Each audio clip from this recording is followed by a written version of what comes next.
What's up, guys? It is Paul, the MMA Shark, coming at you ahead of the beginning PFL Challenger Series 2023 Week 1. Week 1 features 4 welterweight bouts of 8 hopeful contenders trying to either make the PFL or make the PFL tournaments for this season. I know last year on PFL Challenger Series, we had some controversy because one event was pre-recorded. I can guarantee you that's not going to happen this year. It seems like sportsbooks were very reluctant to have PFL on after that occurred, and rightfully so, but I feel like PFL lived and learned. It's not going to happen again, and it seems like these lines are readily available. DraftKings now has them. BetOnline has them with props, so a lot of ways to bet the PFL. We've got 10 weeks in a row of Challenger Series. So before I dig into that card, let's talk a little bit about how January has gone. And for the MMA Shark, it has been a huge month, not just with results, with everything. So first off, UFC 283 last weekend was an absolute dynamite result card. We went for 20 plus 20.04 units on the card. Absolutely smoked it. Back-to-back weeks of UFC main card straight wins. I am yet to lose a main card straight bet in 2023 on the UFC. We're up over 30 units in January, and that's not with much to work with. You know, if you look ahead to what's coming in February, there's 15 MMA events that I'm handicapping in February. I've got 7 in January, so 2 big ones left this weekend. Of course, this video, I'm going to be focusing on PFL Challenger Series Week 1. The next video I'm going to record will be for the big LFA 151, which is happening Saturday night in Brazil. And wow, I can't wait for that card. PFL is doing really big things lately. LFA is doing even bigger things. You know, LFA's cards have been amazing. You look at the talent level they have sent to the UFC, and it's been nothing short of spectacular, which brings me to an announcement, one that I'm not going to have full details out on yet, but the MMA Shark has partnered with the LFA, and that will begin in February. So you'll be seeing a lot of MMA Shark on LFA, and that's quite frankly just the beginning of what we're doing together. So big things coming between the MMA Shark and the LFA. For now, you know, it's been results. We smoked the Invicta card last Wednesday night, 6.5 units on that, which is actually a lot to win on an Invicta card. They're very low risk, low reward cards. So to go for 6.5 on an Invicta, you know, it was my second best Invicta night yet. I knew Tanisha Tennant was not winning that fight. And, you know, it did come down to the 5th round. It got a little scary, but, you know, the MMA Shark, we prevailed. So another big winning night. Brandon Moreno sealed the deal on UFC 283. It's a play I was so high on. I was so excited for this play. I texted it out a week early to the subscribers, and it worked to our advantage. We got him around minus 120. He closed at minus 140. So anytime I see value, I'm texting it out. If you're not familiar, you can go to www.themmashark.com. You can subscribe there right now for half off. It's a promotion that is unfortunately coming to an end at the end of January. So there's no better time than now to take advantage of that. You get your first month for $55. And, you know, with the amount of MMA coming in the next couple weeks, this will take you to practically the end of February. So it's really a no-brainer if you like to win money. I have been so consistent, hitting cards at 100% this year. I hit cards at 79.2% in 2022. We went for 494 units in 2022. Now we are up 528 units since the beginning of 2022. So that number keeps climbing. You should be a part of it. I'd love to make you some money. So with that said, let's take a peek here. Not much to work with. PFL Challenger Series Week 1. Many people know this, but I am absolutely incredible at Challenger Series and Dana White's Contender Series. But one trend I've noticed is they always take a little bit to get going. Dana White's Contender Series, for example, Week 1 this year, I was minus 10 units. Week 2, I was minus 2 units. Then I progressively just erupted. We went plus 4, plus 8, plus 12, plus 18, plus 14. So, you know, it could be tough in the beginning as you adjust. I don't see that being quite an issue with PFL. It's much lower level talent, which I will get into on Contender Series. As to where Dana White's Contender Series, I feel like they're both there that have a legitimate shot at making the UFC. As to where Challenger Series, I see a lot of setup fights and a little bit juicier odds, which unfortunately, when there's only 4 fights on a card, I might have a fight on each card that I have to pass on. A couple parlays we need to do, but if there's value to be found, I will have us on it. So let's dig into this week's Challenger Series, Week 1. If you don't know, there's only one place to watch PFL Challenger Series, and unfortunately, it's something that most people don't have. It's on Fubo TV. Why they do it on there, I have no idea, but it is another streaming service to have. So these fights are 9 p.m. this Friday, January 27th on Fubo TV. And I think it's like $15.99 a month, if I'm not mistaken. I know I bought it last year and canceled it at the end of Challenger Series, so I'll be buying it again in a day or two. So we got a couple good fights on this card. For a 4-fight Challenger Series card, something in and out really quick. My goal is obviously not to have a double-digit night because I don't want to put a double-digit risk into this. I want to keep a high ROI. Fight 1, we have Mustafa Rashid Neda taking on Nick Ali. Nick Ali trains in New Hampshire, a fighter I'm very familiar with. A fighter that is 7-5, but he is coming off 2 straight knockout losses. And the one to Mark Gardner really stands out. Mark Gardner, very low level, 1-2 as a pro, and knocked out Nick Ali 2 fights ago. He also was knocked out by King Solomon Renfro. Very familiar with Solomon Renfro. He's known as a submission winning fighter or a decision winning fighter or a fighter that gets knocked out, and he was able to put out Nick Ali. So he'll be taking on Mustafa Neda. Mustafa Neda is coming out of the MMA Jeddah Club, which I'm not very familiar with, not a lot of footage. They're in Saudi Arabia. He's 7-3 as a pro. The strange thing with this fight is you would think Neda is a huge favorite considering Ali has been knocked out his last 2 fights. He's really not. Mustafa Neda right now is coming in at -200. Nick Ali, the comeback on him is +160. I figured Neda would probably be more around a 350 favorite in this fight. For that reason and several others, I'm not sleeping on Nick Ali in this fight. He's from the U.S. The card's in Orlando. He's not traveling as far. He is 7-5. Neda 7-3. Neda had some big wins for Brave FC, but they were over low-level competition. So both of these fighters, nothing spectacular that I've seen out of either, which probably does justify the line. I'm going to have a small play on this fight, but nothing crazy. Next fight, we have Joseph Wittner taking on Zach Juusola, and Zach Juusola took this fight 2 days ago, I'm sorry.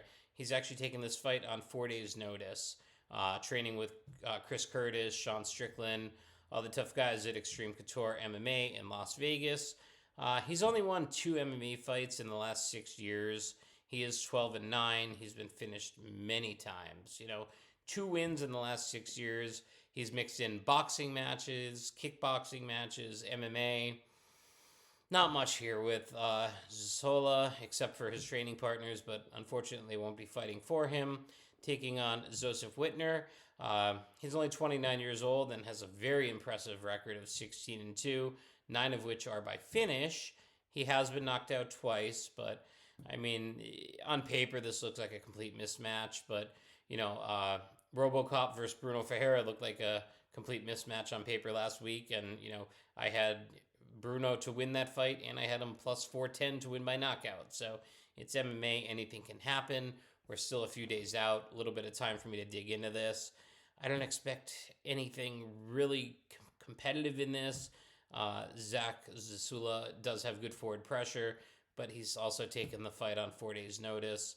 Wittner, 16-2. He's got the age advantage.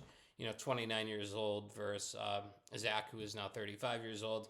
And it's really just standing out that he's only won 2 MMA fights in the last 6 years. Taking this on short notice, it's a tricky spot. The best fight on the card, in my opinion, main event maybe, but co-main event, if you want to call it a co-main event on a 4-fight card, I know it's a stretch, is Eric Alequin versus Thad Jean. both undefeated, both legitimate prospects. Thad Gene had a huge 2022. He was 3-0 in the year, 2 knockout wins, 1 decision win. He had a submission win in his pro debut. He's looked very good, 4-0 as a pro, taking on Eric Alequin. Eric Alequin had a very impressive win over Hugh Pooley on CFFC. That fight was last March. But he's fought, other than that, he's fought some very low-level competition. He is a plus 240 underdog in this fight. That Gene is minus 300. Sounds kind of crazy that the 7-0 is plus 240, that the 4-0 is minus 300. It all comes down to level of competition in this fight, and Thad Gene has a huge advantage in the level of competition in this fight. Again, week 1 of Challenger Series, there's not going to be a whole lot of eyes on it. There's not going to be nothing close to, a Bellator event or a PFL main card event. It's going to be a very low-risk night as far as the gambling perspective, but it's something we're going to have action on as a non-UFC weekend. LFA 151 is absolutely carrying the weekend. If you look at that card top to bottom, the first couple of prelims are slow, but LFA isn't really known for having big fights on the prelims. This week they have big fights on the prelims, 2 title fights headlining it. Head over to Bet Online. You can look at the odds. New partnership with Bet Online that you'll be able to get a promotion through the website. I'll have that up and running in February. If you don't currently have an account with them, I would definitely check them out. A lot of the main books like FanDuel and DraftKings, BetMGM, they don't have all MMA lines available. Bet Online, I'm pretty impressed with what I've seen. I personally don't have an account with them. I have not signed up yet, but I'm looking at their odds, and they have odds for Fury, KSW, Bare Knuckle, basically a lot of stuff that I cover that subscribers typically can't bet. So it may be a feasible option, maybe even for myself in the new year. And then we have the main event, and it's pretty interesting, this main event. And, I'm going to give a free play on this fight, and I think it's going to hit with ease. We have the Hulk, Lucas Barbosa, taking on Itzo Babulaidze out of Georgia. And Itzo did have a fight on PFL regular season last year. On the playoffs, he had a fight, and he had a knockout win over Mahmoud Sibi. It was a very impressive knockout win. He came forward with pressure, defended 2 takedowns, hit Mahmoud with an uppercut, couple straight rights, dropped him, knocked him out cold. It was a spot that he was plus 180 underdog on, and I didn't think he had a chance for a CB. I personally passed on the play. I typically pass on, 1-0 fighters versus 2-0 fighters, but he did look good in the fight. But Lucas Barbosa, I think he's going to really make a name for himself in the PFL, and I think that's why he's in this feature fight on the first PFL Challenger Series of the year. Issue with him, such an active grappler. He is the IBJJF world champion. He's a black belt. He's a master of combat and sambo. He's got a lot of weapons, but he has not taken an MMA fight in 11 years. So, coming in versus someone fresh off a knockout win on the PFL playoffs, although Itzo wasn't a part of the playoffs, he was on the undercard on the playoffs. So, big scene, big arena, fighting in front of fans. Lucas is going to come in a pretty decent sized favorite in this fight without that experience of fighting MMA in 11 years. 2-1 as an MMA fighter. So, what changed in those 11 years as far as his, takedown defense? Not an issue. Takedowns, not an issue. Submission ability, not an issue. But head movement, the boxing, the jaw, the chin, that's all going to be in question. I just think that Lucas Barbosa is such a high-level grappler, such a good submission artist that, he's going to find success getting a takedown. And my free play is not even a straight bet on this fight. My free play is a prop. It's currently minus 150. It's a little bit juicy for a prop. I get it. I try to avoid juice at all costs. My average win is plus money, so I'm not that chalky capper that lays minus 400, put 4 units on it, I want a unit. That's not something you're ever getting from the MMA Shark. Lucas is minus 240 to win the fight, so, it's a very narrow odds as far as someone with such a caliber coming up. such a grappling jiu-jitsu resume. I mean, we're talking an IBJJF world champion multiple time. Lucas, I believe, gets this fight done by submission, likely in the first round, but Lucas Barbosa to win the fight by submission, minus 150. That's a free play I'm tossing out there. And really, I'm not a fan of free plays. I'm more of a fan of posting results. Go to the website, www.themmashark.com. You can see my results, whether they're plus or minus, win, lose, or draw. I post them all. Head over to the Facebook page. There's spreadsheets posted. Most events I get to do them. Some big winning nights I didn't get to do them. So, if I didn't get to do a spreadsheet, I'm just that busy. A lot of times there's a Friday Bellator card, and by the time that ends, I'm already handicapping, tying up loose ends, I should say, of the next day's UFC card. So results are not hard to find with the MMA Shark. You could always email me at paul@themmashark.com. I'll be happy to send out any results. I pride myself on integrity and getting results out there. So it's been fire. To go January without losing a straight play on a UFC main card feels awesome. And, UFC Fight Night prior to 283, we started the year with some adversity. We started 2-0 on the prelims and then had a 4-fight skid and then swept the rest of the night for a winning night. UFC 283, we were never in danger. We just crushed it the whole card. Start to finish, we were never in danger in that card. And to finish a card, just think you won 20 units in one night if you followed me. I had a ton of new subscribers before that card, and the feedback I got from them was just astronomical. So a little bit of MMA Friday night, PFL Challenger Series 2023. It's the welterweights. It's week 1. If you want to get in on the action, if you want to be on the sharp side of it, www.themmashark.com. I will be posting an LFA 151 preview video in the next day or so. That's coming up Saturday night. No UFC this weekend, but next weekend we have a very late UFC. If you're on the East Coast, the main card, 1 in the morning start time. Derek Lewis versus Spivak card. We have Road to the UFC on there, some big up-and-comers. And I get why the UFC is doing this.